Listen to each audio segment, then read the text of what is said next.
Assalamualaikum warahmatullahi taala wabarakatuh dan selamat sejahtera diucapkan kepada Dr. Eliza Karim dan rakan-rakan sekalian.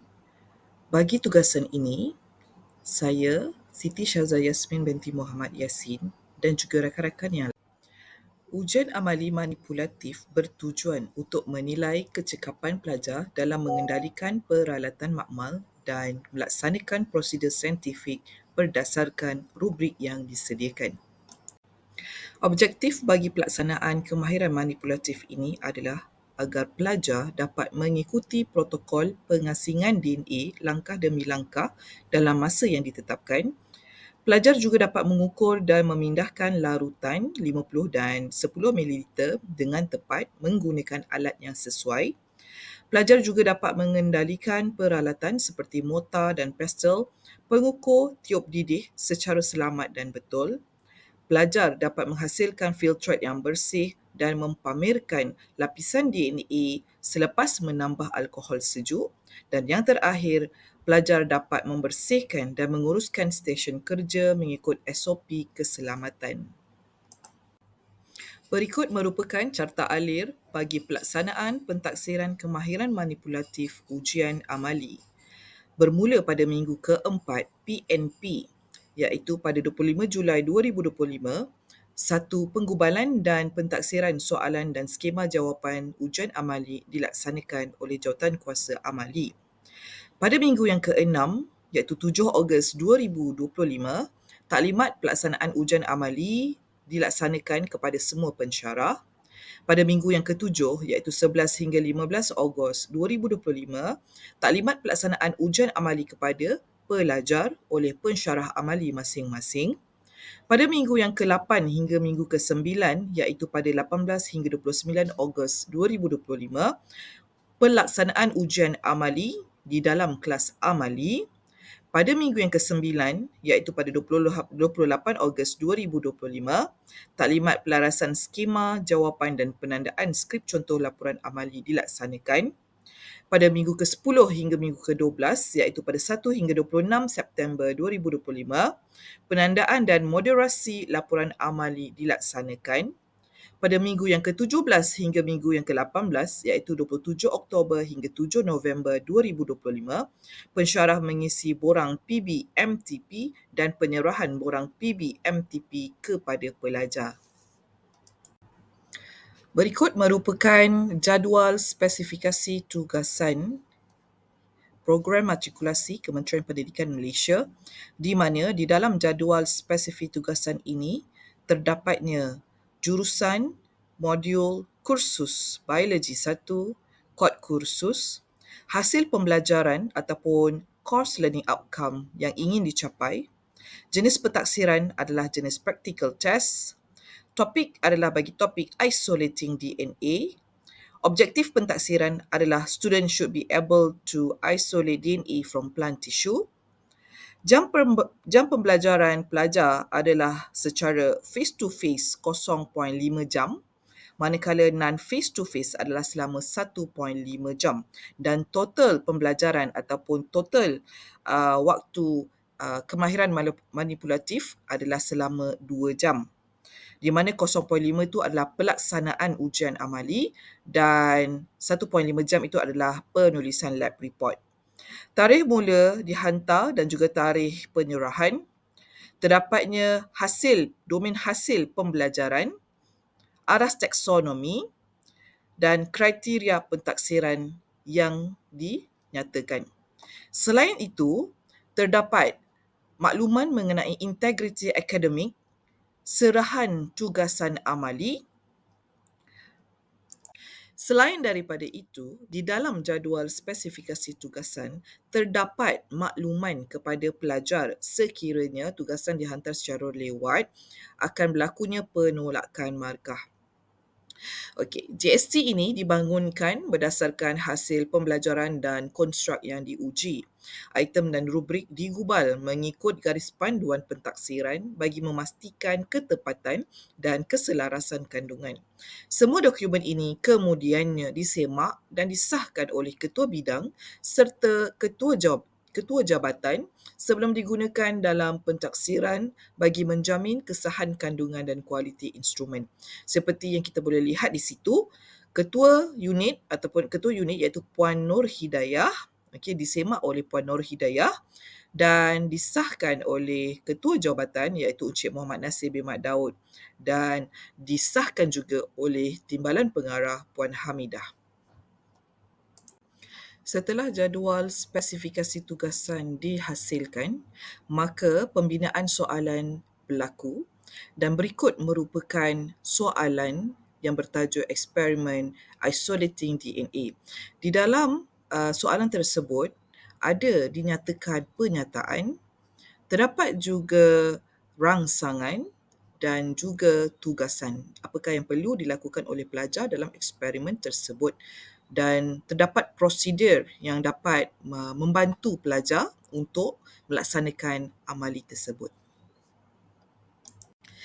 Berikut merupakan rubrik kemahiran manipulatif ujian amali, di mana di dalam rubrik ini terdiri daripada 3 komponen utama yang akan dinilai.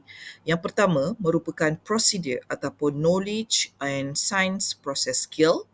Yang kedua adalah handling apparatus and material. Manakala komponen yang ketiga di dalam kemahiran manipulatif ujian amali ini adalah work area dan safety.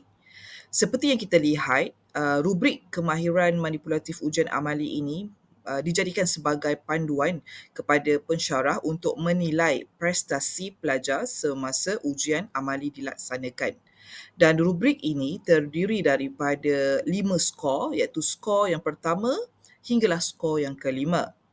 Skor yang pertama menunjukkan bahawa pelajar yang tidak mahir ataupun kurang mahir dalam melaksanakan amali, manakala skor yang tertinggi, skor yang kelima, adalah pelajar yang cemerlang dalam menghasilkan ataupun melaksanakan ujian amali ini. Berikut adalah penerangan ringkas mengenai kesahan kandungan dan juga kesahan pakar. Dimulai dengan kesahan pakar. Kesahan pakar merujuk kepada proses untuk mendapatkan pengesahan, penilaian dan juga ulasan daripada pakar dalam bidang tertentu, di mana ianya merujuk kepada memastikan instrumen soal sidik, ujian ataupun bahan penilaian adalah relevan, tepat, jelas dan sesuai digunakan. Tujuan kesahan pakar adalah bagi menyelaras item soalan dengan konstruk yang akan diukur supaya ianya sesuai dan tidak mengelirukan. Dan ia akan sekaligus mengurangkan bias atau kesilapan yang mungkin berlaku semasa mengubal item. Pakar selalunya terdiri daripada pensyarah kanan yang merujuk bidang penyelidikan yang sama ataupun merujuk kepada pakar kandungan subjek ataupun pensyarah yang berpengalaman lebih daripada 10 tahun dalam bidang yang berkaitan. Seterusnya adalah kesahan kandungan ataupun content validity. Kesahan kandungan adalah merujuk kepada pembinaan rubrik adalah berdasarkan prosedur eksperimen yang sebenar supaya tidaklah merujuk kepada peninggalan bagi elemen-elemen yang penting. Bukti kesahan kandungan adalah rubrik merangkumi 3 konstruk lengkap iaitu prosedur knowledge, handling apparatus and material, work area and safety. Kesemuanya berkaitan langsung dengan hasil pembelajaran dan ianya merujuk kepada penghasilan konstruk yang utama bagi memetakan item kepada objektif dan konstruk yang lengkap. Gambar di atas menunjukkan satu bengkel pelarasan soalan ujian amali dan rubrik diadakan, di mana bengkel pelarasan ini bagi menjamin keseragaman, ketepatan dan juga kebolehpercayaan dalam pelaksanaan pentaksiran amali sains di peringkat kolej matrikulasi. Pertamanya adalah bagi menyeragamkan tahap konstruk dan juga kesukaran soalan. Keduanya adalah bagi memastikan keselarasan dengan hasil pembelajaran. Ketiga, bagi menambah baik kesahan kandungan yang meliputi soalan amali. Keempat, bagi meningkatkan kebolehpercayaan reliability marking rubrik, di mana bengkel pelarasan adalah bagi memastikan dua penilai pemberi markah yang hampir sama, merujuk kepada meminimumkan bias daripada berlaku di kalangan pelajar. Dan seterusnya, yang penting adalah bagi menyelaraskan kefahaman pensyarah menilai, di mana setiap pensyarah mempunyai interpretasi yang sama tentang kaedah prosedur yang sebenar yang perlu dijalankan oleh pelajar dan apakah pencapaian murid yang perlu dicapai semasa eksperimen dijalankan dan standard pemarkahan yang sama. Ini adalah penting bagi memastikan keadilan kepada semua pelajar. Maka dengan ini, soalan ujian amali dan rubrik yang dijalankan memastikan penilaian amali adalah sah, reliable, adil, seragam dan juga berkualiti tinggi. Seterusnya adalah pembinaan instrumen. Instrumen penilaian yang dibina adalah berasaskan objektif dan juga rubrik. Kenapa pembinaan instrumen ini penting?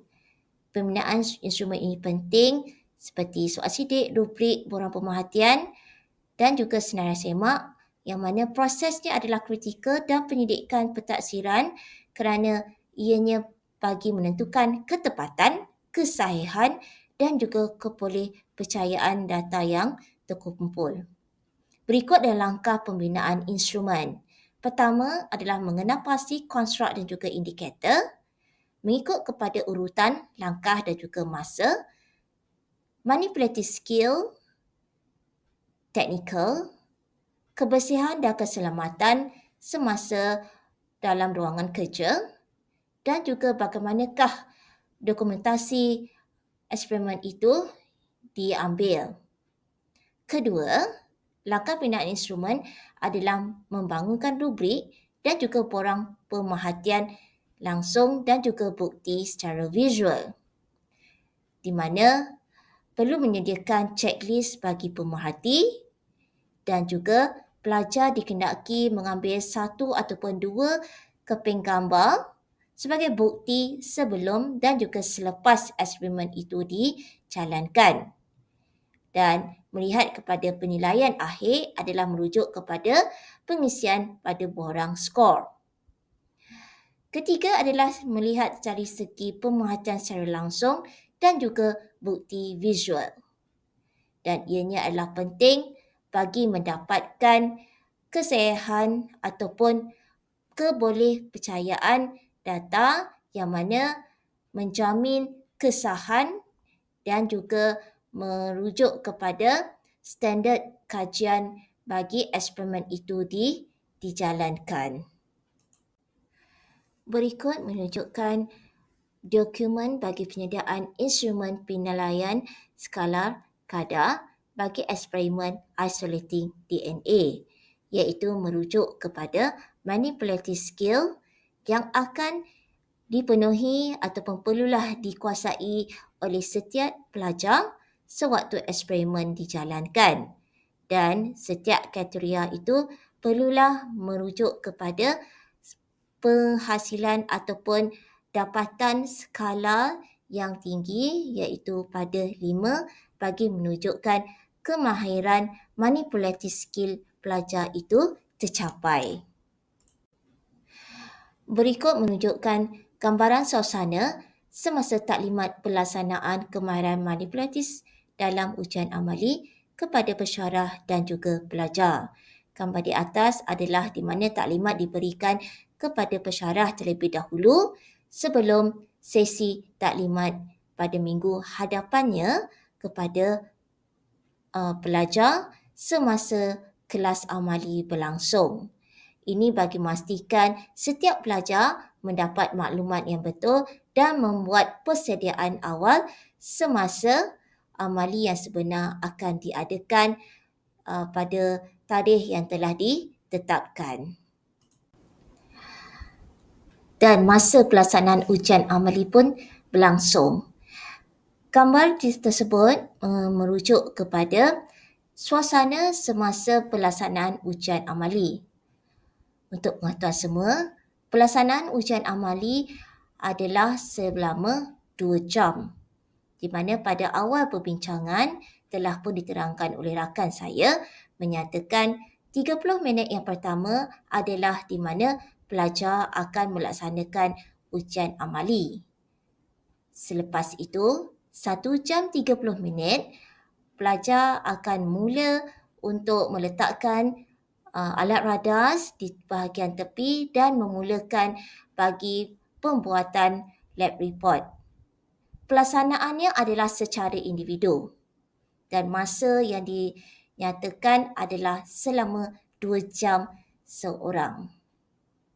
Dan kemahiran manipulatif akan mula dinilai semasa pelajar menjalankan ujian amali sebaik sahaja kelas amali bermula. Dalam ujian amali, kebolehpercayaan diperoleh melalui kaedah berikut. Yang pertama, inter-rater reliability. Ini sangat penting kerana amali dinilai melalui pemerhatian. Sesi moderasi antara pensyarah dilakukan sebelum ujian. Semua penilai menonton demonstrasi berbincang tafsiran rubrik, menyelaraskan skor untuk kes yang sama.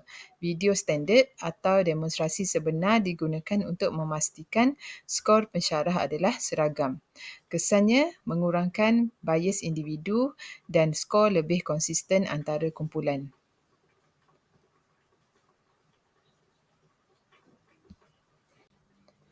Yang kedua, standardization of procedure. Kebolehpercayaan meningkat apabila semua pelajar menjalankan eksperimen mengikut prosedur yang sama. Sebagai contoh, dalam ujian ini, semua pelajar menerima taklimat yang sama, peralatan, bahan, masa, suhu water bath yang distandardkan. Rubrik yang sama juga digunakan untuk semua pelajar. Kesannya, variasi skor antara pelajar berpunca daripada kemahiran sebenar, bukan daripada perbezaan prosedur. Yang ketiga adalah clear performance descriptors. Rubrik yang baik mempunyai perincian yang jelas untuk setiap tahap skor. Bagaimana ia boleh meningkatkan kebolehpercayaan?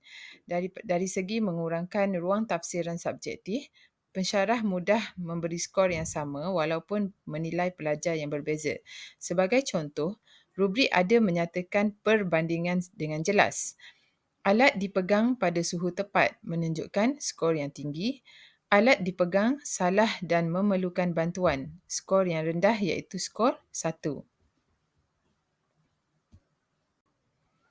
Yang keempat adalah penggunaan bukti fizikal. Dalam amali ini, reliability diperkuat dengan kewujudan hasil sebenar seperti ketebalan DNA, kejelasan lapisan DNA, warna filtrate, kehabisan buih, ketepatan volume. Hasil fizikal ini mengurangkan bias kerana pemerhatian dapat disokong oleh evidens yang boleh diukur.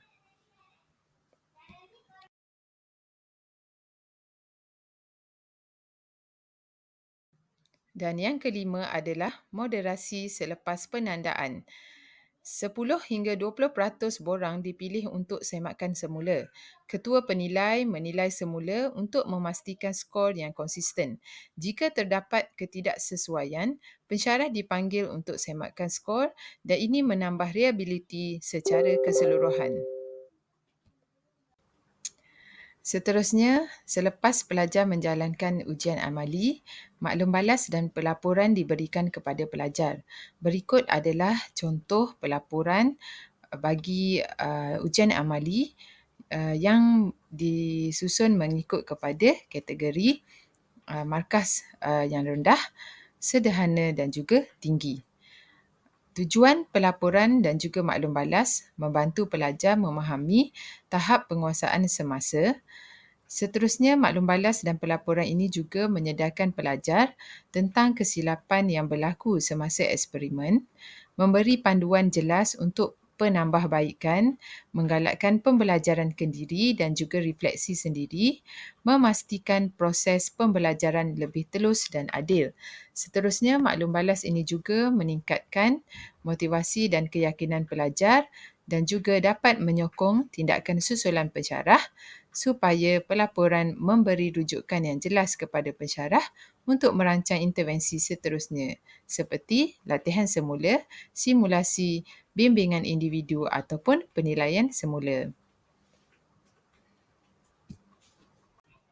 Okey, berikut adalah laporan single point bagi murid Muhammad Hamzah bin Rosli. Kelas 1 H1 PAB, standard kandungan, penguasaan prosedur saintifik, isolasi DNA, pengendalian alat radas dan bahan dengan betul dan pengurusan stesen kerja dan keselamatan makmal. Manakala standard pembelajaran, prosedur isolasi DNA, yang kedua pengendalian radas dan bahan dan yang ketiga adalah pengurusan dan keselamatan makmal. Seterusnya adalah tahap penguasaan yang disasarkan adalah 10% di mana mencapai skor 5 dalam semua kriteria. Prestasi semasa pelajar 9% di mana terdapat beberapa kriteria skor mendapat 4. Bukti DNA yang terhasil adalah sangat minimum, tidak membentuk lapisan mukas yang jelas. Pelajar melakukan beberapa langkah dengan bantuan pensyarah dan homogenisasi tidak sempurna menyebabkan lysisel tidak optimum. Kelemahan pelajar tidak dapat menghasilkan DNA secara lengkap daripada tisu tumbuhan. Pelajar hanya berjaya mendapatkan lapisan DNA dalam jumlah yang sangat sedikit, tidak mempamerkan ciri-ciri mukas yang jelas dan memerlukan bantuan pensyarah untuk meneruskan langkah pengekstrakan.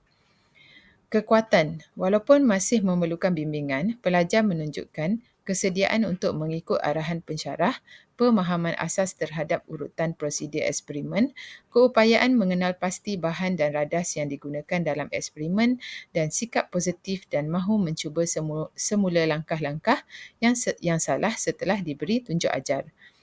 Seterusnya, fokus penambahbaikan adalah pelajar perlu memberi perhatian kepada aspek berikut.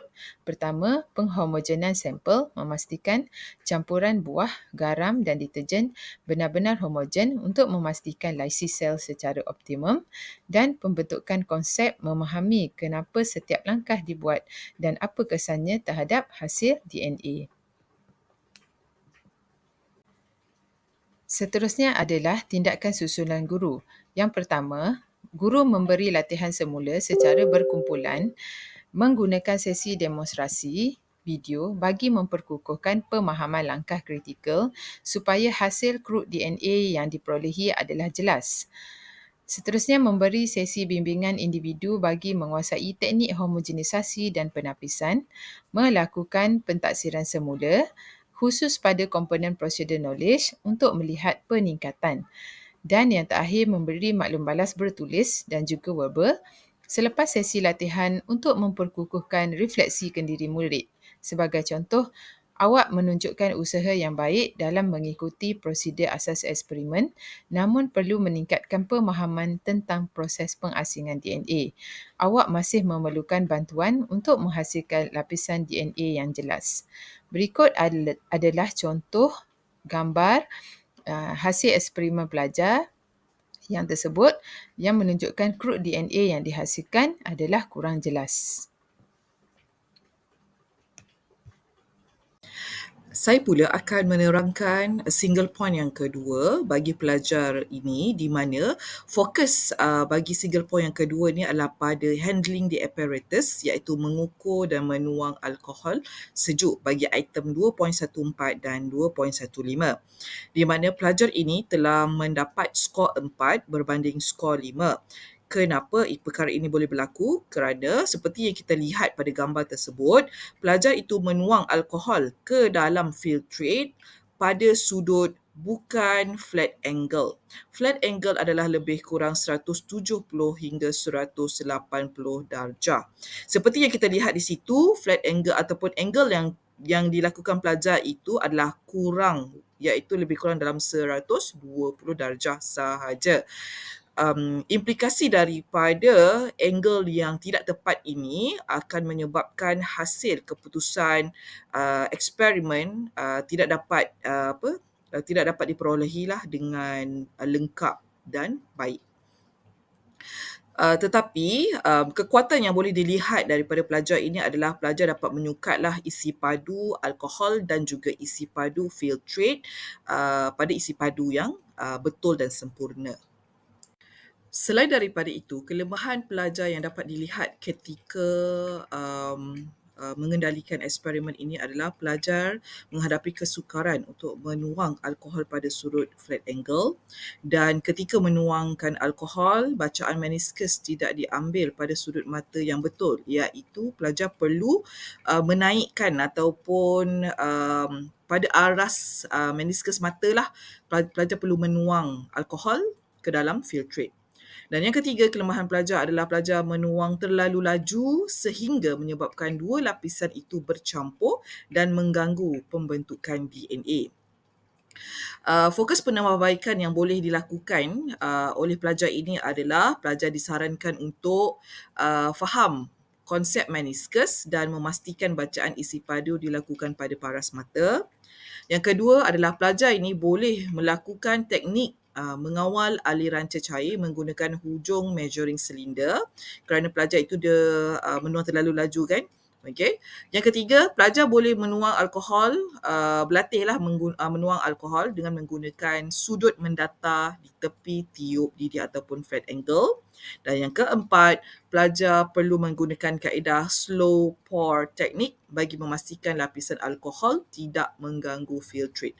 Ini adalah akibat daripada penuangan alkohol yang terlalu laju ke dalam filtrate. Dan apakah tindakan susulan pensyarah? Okey. Yang pertama, pensyarah perlu memberikan latihan kawalan tangan lah semasa proses menuang, semasa kelas pre-lab, serta menekankan penuangan alkohol secara perlahan di tepi tiup uji. Dan yang kedua adalah pensyarah boleh menekankan pelajar untuk memerhati aras meniskus ketika menuang alkohol ke dalam filtrate bagi meningkatkan ketepatan manipulasi serta menghasilkan keputusan eksperimen yang sempurna. Baiklah, seterusnya kita akan membincangkan bagi single point yang ketiga pada murid yang sama bagi pengujian prosedur saintifik melakukan eksperimen isolasi DNA. Fokus rubrik bagi single point ketiga ini adalah merujuk kepada item 2.7 iaitu bagaimana mengurangkan pembentukan buih semasa kacauan. Tahap penguasaan disasarkan adalah pada TP5 bermaksud cemerlang di mana pelajar dapat mengacau secara perlahan, terkawal tanpa menghasilkan buih berlebihan dan juga memastikan filtrate yang dihasilkan itu jernih. Manakala bagi prestasi semasa murid, TP3 iaitu menunjukkan sederhana di mana pelajar menghasilkan buih yang ketara semasa kacauan kerana pergerakannya yang terlalu laju dan tidak sekata. Maka dari sini, kelemahan pelajar boleh dilihat di mana pelajar tersebut masih belum menguasai teknik kacauan sehingga menghasilkan buih yang banyak. Ia menandakan kawalan tangan dan manipulasi penggunaan radas tidak konsisten semasa melakukan pengacauan yang mana menghasilkan buih yang berlebihan. Apakah bukti oleh pelajar yang telah dilihat oleh guru? Pertama, pemerhatian secara langsung semasa sesi praktikum, pelajar mengacau campuran larutan garam, deterjen, buahan dengan putaran besar dan berkelajuan tinggi. Oleh yang demikian, hasil eksperimen didapati filtrate yang dihasilkan itu tidak jernih dan menunjukkan kehadiran buih pada lapisan pada bahagian atas. Seterusnya, bagi melihat pada rakaman log amali, bagi catatan guru, menyatakan buih yang terbentuk secara berlebihan ini menunjukkan bahawa teknik kacauan tidak terkawal. Bermaksud pelajar tidak mengacau dalam keadaan yang sepatutnya, iaitu secara berhati-hati tanpa menghasilkan buih yang banyak. Seterusnya, merujuk kepada perbandingan rakan sebaya, sewaktu eksperimen dijalankan, rakan lain menggunakan teknik kacauan yang perlahan, maka menghasilkan filtrate lebih bersih, dan ini menunjukkan bahawa rakan sebaya ataupun rakan praktikum pelajar ini memahami kaedah cara mengacau yang betul bagi mengelakkan pembentukan buih yang berlebihan. Seterusnya, cadangan penambahaikan bagi pembuatan eksperimen ini adalah pelajar disarankan untuk menggunakan teknik kacauan perlahan dan terkawal dengan gerakan melingkar yang kecil. Ia bagi mengelakkan pergerakan tangan yang terlalu laju atau hentakan yang boleh memberangkapkan udara. Ketiga, pelajar disarankan bagi memegang spatula atau root kaca pada sudut 45 darjah bagi mengurangkan pembentukan buih dengan kaedah membuatkan latihan sebelum menjalankan eksperimen tersebut. Bagi memahami sebab saintifik, pelajar disarankan untuk memahamkan bahawa buih mengandungi udara terperangkap yang akan mengganggu proses penguraian membran sel dan sekaligus menyukarkan proses penapisan. Maka satu format maklum balas rasmi akan diberikan kepada pelajar oleh guru, iaitu di mana guru akan memaklumkan kepada pelajar di mana awak menghasilkan buih yang agak banyak semasa kacauan, menandakan teknik kacauan belum dikuasai sepenuhnya. Bagi mendapatkan filtrate yang lebih bersih dan meningkatkan keberkesanan lysis sel ataupun pemecahan membran sel, awak perlu mengacau dengan lebih perlahan dan menggunakan gerakan yang konsisten. Maka kawalan tangan perlulah lebih baik dan awak akan dapat mengurangkan buih dan berjaya menghasilkan eksperimen yang lebih tepat. Akhir sekali adalah tindakan susulan guru. Guru akan memberi demonstrasi semula teknik kacauan yang betul menggunakan gerakan konsisten dan terkawal. Seterusnya, guru akan membimbing pelajar secara individu ataupun one-to-one untuk melatih pegangan root kaca dan kelajuan kacauan yang optimum. Ketiga, guru akan menjalankan latihan ulangan, repractice menggunakan sampel kecil supaya pelajar dapat membina kawalan motor halus sebelum mengulang eksperimen yang sebenar. Seterusnya, guru akan menyediakan visual panduan seperti infografik, QR video yang ringkas, teknik manipulasi radas bagi rujukan pelajar sebelum melakukan eksperimen yang sebenar.